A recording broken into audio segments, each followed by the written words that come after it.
ربهم إلى الجنة زمرا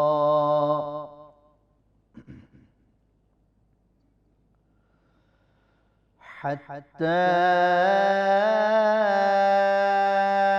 إذا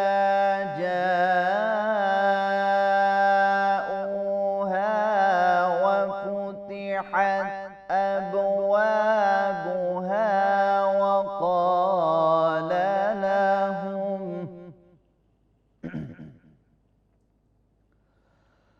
وقال لهم خزنتها سلام عليكم طبتم فادخلوها خالدين.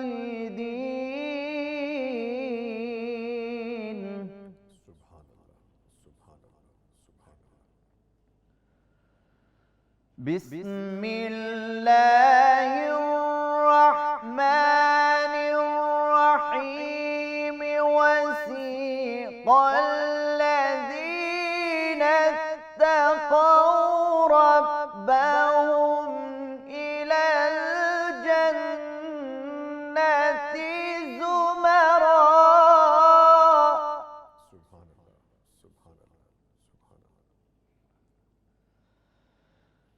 حتى إذا جاءوها وفتحت أبوابها وقال لهم خزنتها سلام.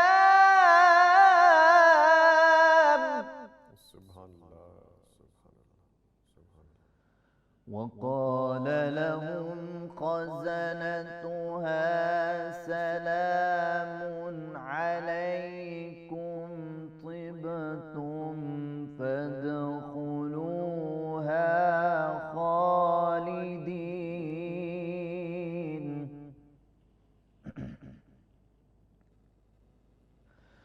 وقالوا الحمد لله الذي صدقنا وعده وأورثنا الأرض نتبوأ من الجنة حيث نشاء.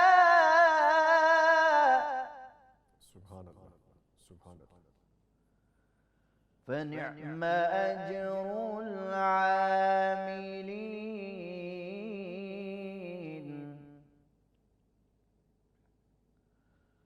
وترى الملائكة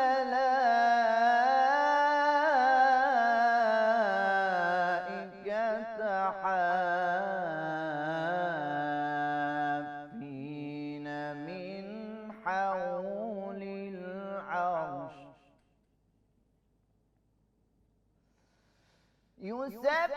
يسبحون بحمد ربهم وقضي بينهم بالحق وقيل الحمد لله رب العالمين. ما شاء الله ما شاء الله. وقيل الحمد لله رب العالمين.